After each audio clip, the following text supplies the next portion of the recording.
Thank you for that warm welcome, and thank you to the Center Clarke team for hosting me and sharing my work with your audiences.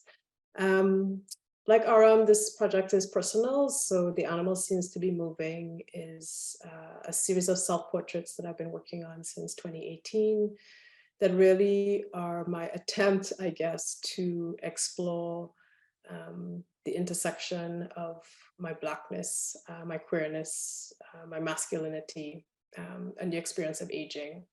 So I've always been read as younger than I am. So for the majority of my life, I've had numerous encounters where people assumed I was a young Black boy. And very early in 2018, I had a few experiences that were particularly hostile. It kind of felt like things were ramping up.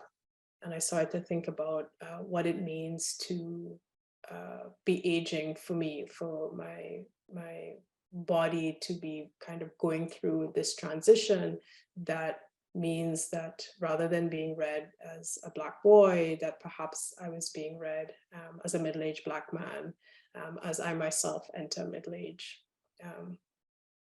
And even though we know that young Black boys have their childhood robbed, and very often young Black men are perceived to be older than they are, in general, for people who find Black masculinity threatening, you know, an older Black man has more power and agency in the world than a young Black man.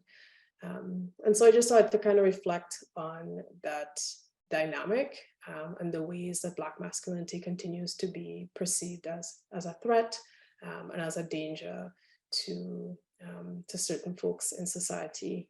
And because I present as masculine, even though I don't identify as a man, that my masculinity similarly presents a threat to people.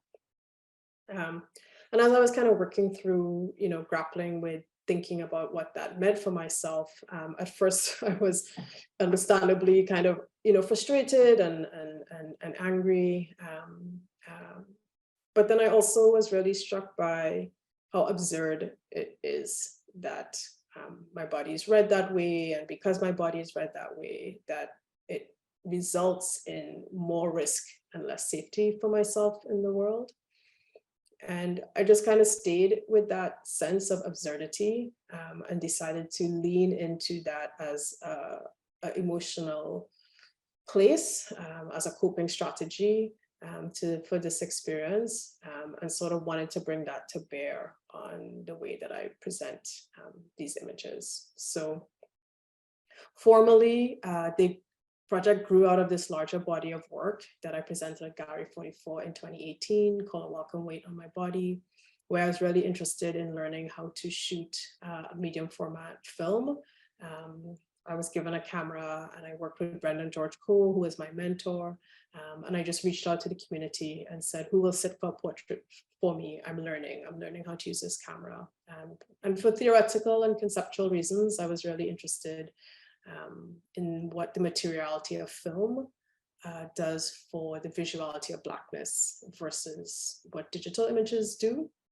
And so with this project, I presented, you know, a series of images that represented what it looks like to learn. So there were images that were good, there were images that were not so good, but it just sort of documented my progress in working through this learning process. And as part of that show, I shot the first few self-portraits in this series.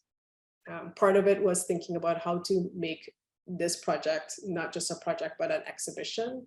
And part of it was wanting to, as I was learning with this film format, I wanted to see what it did for representation of others, but also to put myself in front of the camera. So the project started then in 2018, and every time I presented it, I tried to present a slightly different version of it. It's a project that also for me has become really a site of play and experimentation. Every time I show it in a gallery, the gallery becomes a site of research. Is this image working? Is this image not working? So for example, you can see an image here at the Art Gallery Burlington in 2019, where I'm sitting on a couch. And I no longer include that image in the series because it was only through presenting it in the gallery and watching people interact with it that I realized, you know, this whole project is about how people see me and how strangers see me, right? Or people who don't know me see me, and people who don't know me only see me in public space. They don't see me in private or domestic space. So I realized that as much as I love that photograph, that it didn't belong in this series. So I was kind of figuring it out as I went along. And I had already decided that because it was about aging, that it made sense to work on it for a bit of time. So I decided I would work on it from age 45 to age 50. Most recently presenting it at the Art Gallery of Hamilton this past summer, and presenting quite a few of the images that are in this version of the exhibition are at Centre Clarke, but I had an opportunity here to create this glitter wall that sat behind the image called Glitter Stash. And for those of you who've seen the show or looking at the images, you can see that with several of the self-portraits, there's more than one image of the same scene. I use repetition a lot in my moving image work. And with this series, it also was a way for me to begin to think about what does it mean or what does it look like to use repetition in my photographic work. There's something that happens between the two photographs that I find really productive and generative. And with this Glitter Stash, you know, when you shoot medium format, there's 12 images in a roll of film. And you can see that the grid is made up of, I actually wanted to present all 12 images from that roll.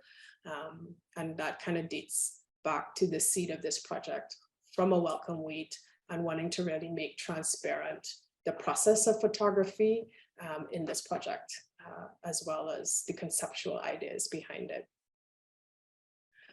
So for Centre Clarke, I repeat several of the images that are that were at the Art Gallery Hamilton, but then I made these new images for this show, Green Dinosaur 2022, which is the most recent images in the series. And some of you may recognize this. It's an homage and in conversation with this well-known triptych by Susie Lake, where she's looking at aging and femininity. And it seemed like a really sort of fitting way to speak back to a feminist, you know, artistic forebear for me. And also given that I'm talking about aging, but masculinity, to put the two works in conversation with each other. The other thing that I've added, I shot this film on 16mm because I make all of the images on medium format film. I was really interested in staying in the analog realm for anything that I produce for this project. And again, this was just a trial. This was an experiment to see what would a still moving image do something with these photographs that would be that would add something else, that would open up a different you know, relationship between the different, you know, issues that I'm trying to explore. So this is being presented for the first time at Centre Clarke, and I'll just play a short clip.